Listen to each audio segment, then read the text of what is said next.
Hello tout le monde, j'espère que vous allez bien. Moi, ça va super bien. Et bienvenue sur ma chaîne Secret de Marilyn. Aujourd'hui, je vais faire une préparation d'une lotion d'une cliente et j'ai décidé de filmer la vidéo pour partager avec vous.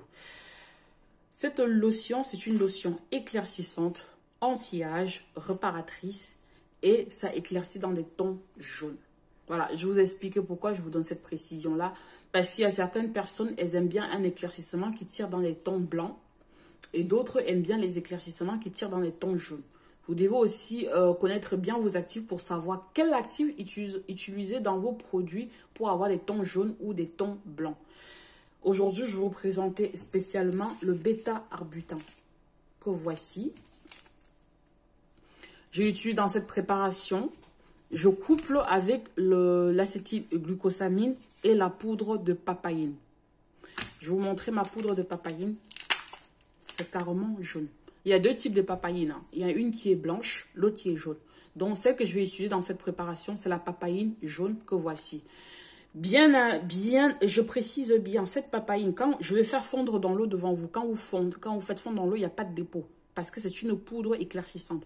C'est comme toutes les autres poudres que je vais mettre dans cette préparation. Il n'y a pas de dépôt. Donc, ça n'a rien à voir avec la poudre de papaye que vous vendez, qu'on vous vend, que vous allez mettre dans l'eau, il y aura des déchets en bas. Non. Je vais utiliser bien évidemment aussi l'extrait de curcuma dans ma lotion pour booster l'éclat et avoir mon ton jaune que je recherche. Dans cette préparation, on va utiliser la lantoïne. Ce n'est pas une option. On ne peut pas fabriquer de produits sans mettre la lantoïne. C'est un super apaisant réparateur. Je vais utiliser l'acide hyaluronique. C'est une option. Vous n'êtes pas obligé de rajouter dans votre préparation si vous n'en avez pas.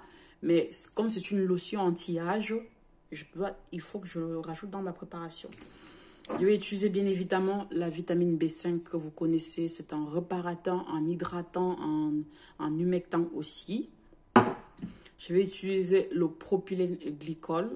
Je vais utiliser le bisabolol. Ça, c'est en option. Vous n'êtes pas obligé d'utiliser, mais je vais mettre dans ma lotion. Mon humectant, régulateur de pH. Je vais utiliser le lactate de sodium. C'est un humectant, c'est un régulateur de pH. Je vais utiliser ça. Si vous n'avez pas ça, vous deviez mettre l'acide citrique pour réguler votre pH. Mais moi, je vais utiliser que ça. Pour mon côté gourmand, exfoliant, en douceur, sans agresser la peau, je vais utiliser le gluconolactone.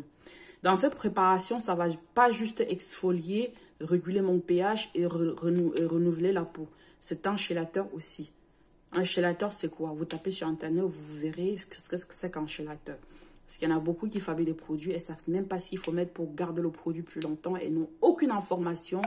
Elles pensent juste qu'il faut prendre l'acide Koji ou je ne sais quoi, mélanger dans l'eau, secouer et mettre dans une bouteille. Bref. Donc, essayez de faire plus de recherches pour enrichir vos recettes. Je vais utiliser un conservateur, hein, ce n'est pas une option. Il faut conserver quand même malgré tout ce qui est rajouté. Je vais utiliser un mousson qui est le polysorbate 80. C'est un moussant, c'est un stabilisateur, c'est un démaquillant. Dans cette lotion, ça va jouer le rôle moussant et humectant aussi. J'ai présenté tout ce qui rentre dans ma lotion. Bien évidemment, je vais utiliser de l'eau. Hein. Donc, mon eau est là. Ma balance de précision est là. Ma bouteille où je vais mettre ma lotion à la fin est là.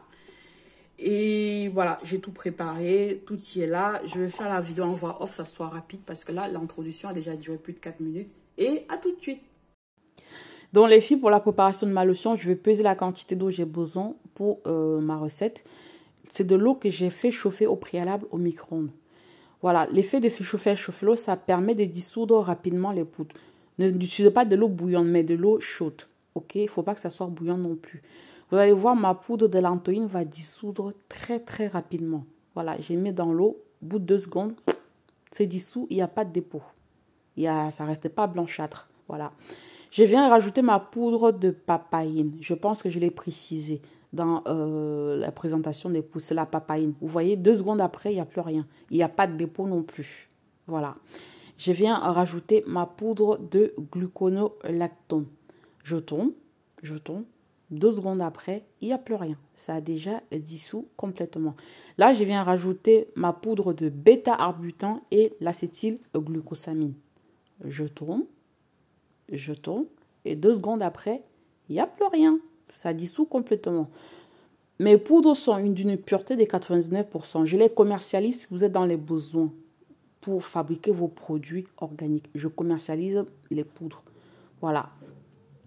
Ce que je fais là, je vais venir en fait peser mon propylène glycol et je vais dissoudre au préalable mon acide hyaluronique dedans pour éviter que ça forme des grumeaux. Ça m'est arrivé une fois de mettre l'acide hyaluronique directement dans l'eau, ça a fait des grumeaux, j'ai galéré pour fondre après, donc je ne ferai plus jamais cette bêtise. Je dissous toujours au préalable, soit dans le propylène glycol, soit dans la glycérine. Dans cette fabrication, je ne mets pas de glycérine parce qu'il y a déjà pas mal d'humectant, donc je fais dissoudre au propylène glycol et je réserve. Là, je viens faire mes ajouts, je viens rajouter ma vitamine B5, voilà. Et je viens rajouter le lactate de sodium, qui est mon régulateur de pH. Si vous n'avez pas le lactate de sodium, vous êtes obligé d'utiliser l'acide citrique à la fin. Mais vous allez voir, dans cette recette, je ne mettrai pas l'acide citrique et j'aurai le bon pH. Je viens rajouter mon polysorbate 80, qui est un moussant. Si vous voulez faire une lotion qui mousse, utilisez le polysorbate 80. C'est un moussant démaquillant, un stabilisateur. Ça n'irrite pas la peau. Parce que je sais, il y a des personnes qui utilisent plutôt les tensioactifs. Mais moi, j'aime pas les tensioactifs. Ça peut être irritant. Donc voilà, j'ai mis mon extrait de curcuma. J'ai mis vraiment très peu. Dans cette préparation, j'ai mis 0,50. Et j'avais déjà une couleur super jaune. Ça colore très bien. Et c'est un gros booster d'éclat. Et là, j'ai mis mon bisabolol. C'est en option. On n'est pas obligé de mettre le bisabolol. Hein. Donc là, je viens rajouter mon propylène glycol que j'ai fait dissoudre mon acide hyaluronique dedans. Je tourne. Désolée vraiment, cette vidéo, la qualité était vraiment médiocre parce que je filmais dans un coin et je n'étais pas bien positionnée. Désolée pour l'image. Hein. Donc là, je viens rajouter mon conservateur. Ma préparation est terminée. Je teste le pH et mon pH était de 5,5. Et c'était parfait. C'était entre 6 et 5. Vraiment, j'essayais de vous montrer que vous voyez bien, mais là, le truc était vraiment flou. J'ai essayé de tourner dans tous les sens, que ça soit bien visible. Donc voilà, mon pH était entre 5 et 6, donc 5,5, c'est parfait. Tous mes actifs fonctionnent. Je viens embouteiller ma lotion dans une bouteille propre, bien désinfectée, c'est important. Voilà. Et ma préparation est terminée. Cette lotion, c'est une merveille. Voilà. Si vous souhaitez obtenir les quantités, vous pouvez me contacter ou me contacter pour une formation. Vous pouvez apprendre à fabriquer plein d'autres choses.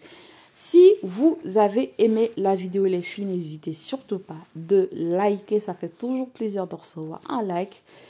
N'oubliez pas d'appuyer la petite cloche de notification pour être averti quand je poste des nouvelles vidéos. Et je vous fais des gros bibis.